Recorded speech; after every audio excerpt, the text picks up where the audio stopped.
Managing cash flow and duty costs is a priority for many businesses involved in international trade. The CBSA Duty Relief Program allows eligible goods destined for export to enter Canada without attracting duty. In this episode, we discuss how the program works and the benefits it offers importers and exporters. To help us with the discussion is Dean Wood. Dean is the founder of BorderWorks, a company that actively engages with U.S. and Canadian trade legislatures, Canada Border Services Agency, and Customs and Border Protection on the U.S. side. Dean is a trusted authority on navigating complex regulatory landscapes while ensuring industry stakeholders are informed and connected. And he joins us today. Welcome, Dean. Thank you for having me, David. I should say welcome back because you are almost a regular now on our show. So welcome back. Dean, help us understand what has triggered this, this episode that we're doing right now. Have there been changes? Are there rules that people just don't know, don't understand? What's going on in the world? Well, certainly, David, since the inception of a lot of these tariffs that are being affected by on goods that are coming into Canada, Canada's also changing some of the tariff rules for imports that are coming in. And of course, with the United States, with goods as well, it's really made a bigger need for the attention to how to manage people's cash flow. Because on goods that are coming in, especially large distribution players that are out there, they can be putting out a significant amount of duty, especially a season in advance. If you're dealing in the retail market, you're oftentimes bringing in your inventory 1 to 2 seasons in advance, and that cash is really tying up and causing people some concerns. I know we have financial tools with EDC to be able to help bridge that, but those costs are skyrocketing. And companies are looking for ways to improve their cash flow while protecting their supply chain. So how is this duty relief program working? How does it affect businesses in real life? Well, this is a fantastic program put on by the government. CBSA really hit a home run with this. It allows companies in Canada to be able to leverage not paying the duty on goods that they're bringing in that ultimately either transformed and then exported immediately or exported within a 4-year period. So that means if you're bringing in $1 million worth of goods and you're going to pay $60,000 of duty, for example, if you're in the textile industry, or even if it's into the precious metals where it's higher, or even some of the food, you can obviously save that, put that money back into cash flow, and be able to take advantage of this program. So it's a really good program.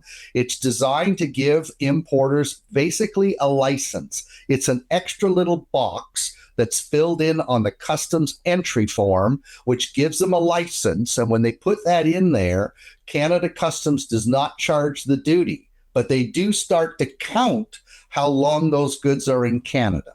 And as long as they're exported within 4 years, that license, it says you brought in X, you shipped out X, they're gone. No duty is required, no cash outlay. It's a great program to keep jobs and foster jobs in Canada. Got a great examples of that. And Dean, is this a true duty relief, never have to pay it program, or is it a duty deferral program? No, it's a duty relief, meaning if the goods have left Canada within 4 years, you do not pay the duty on that. Now, again, another attribute of it is, let's say you brought the goods in and you found some markets within Canada. Well, obviously, the goods that remain in Canada would then be subject to duty once they've been dispersed into the Canadian market. But as we know with trade, where you've got 90%, 80% going to the U.S., that's a very small percentage. And so they offer this program and give you the opportunity to keep goods in Canada, pay the respective duty, but then never have to pay the duty on the product that actually got exported. Dean, it sounds like a great program. Some small businesses are going to say, what's the catch? How much administration does this burden, does this put on myself and my team?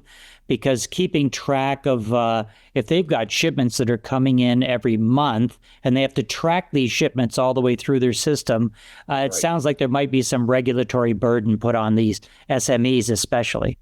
That probably is the nut. That is the thing we must crack. And so if you've got the right partners in it, there are tools, very good tools, because so much within the CARM system, within your import system is digitally captured. So you can track the imports quite easily. But yes, you have to keep track of the physical items that come in and those items that go out. So for example, if you're bringing in hockey jerseys, okay, and you're bringing these jerseys in. These jerseys all have a UPC code on them, and so you can track that UPC code coming into Canada, and then when it leaves, it cancels it back out. And as long as you keep good records, either you do this in-house yourselves, or there are outside providers that will provide you with software platforms relatively inexpensive to be able to track this, to keep it moving. The key is to be able to overlay this onto your current demands without causing a huge technology burden on the company. And you mentioned there's a box to tick. Is it as simple as ticking the box on the import form, or is there some other paperwork that needs to be filed with the government? Well, you do have to put in an application and explain what it is that you want to do. And you put in this application to CBSA through the CARM portal, and you put it in. An officer will reach back to you. They will look at your physical facility to make sure you're segregating the inventory for export against any domestic. They will look at your systems to make sure that you've got the checkbox checking in and checking out to make sure it balances. Once they're comfortable with that, they will issue you the license. Once they've issued the license, the customs broker automatically puts it on the entry on everything that's coming in. And so you've got good representation there. So once it's set up, it does work pretty automatically. And I would imagine that, of course, the government is going to be vigilant in auditing companies here and there. What's their program for audit? Well, what they do say is every 2 years, they will approach your company. They will say, okay, give me an item. So they might say, okay, you brought in handbags, for example. They'll pick a SKU on that handbag of one of the entries that came in, and they'll say, hey, show us your ins and outs.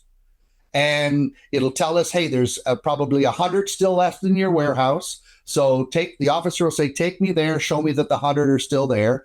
And they're really going to check probably 10 or 15 items just to make sure that it balances. And again, there is some reasonable care if there was spoilage or if there was shrinkage. That they're not trying to defeat the program. They're just trying to make sure that you stay compliant in that respect. So there is the verification that they can do. Now, if they do come in and discover that you are non-compliant, for example, you've just ignored the rules, you haven't tracked anything, well, the biggest penalty is they can go back to when you started the program and ask you for the duty on everything that you brought in because you were disqualified. So yes, there is always the risk, just the same as a risk of a traditional customs audit. It's just there's a little bit higher level here because they're allowing you to bring goods into Canada without the exposure or the attraction of duty. They don't want people messing around with that. So you've got to do it correctly.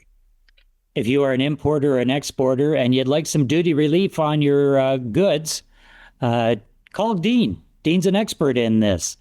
Check out the Canadian government's website and talk to your broker about how you apply for this.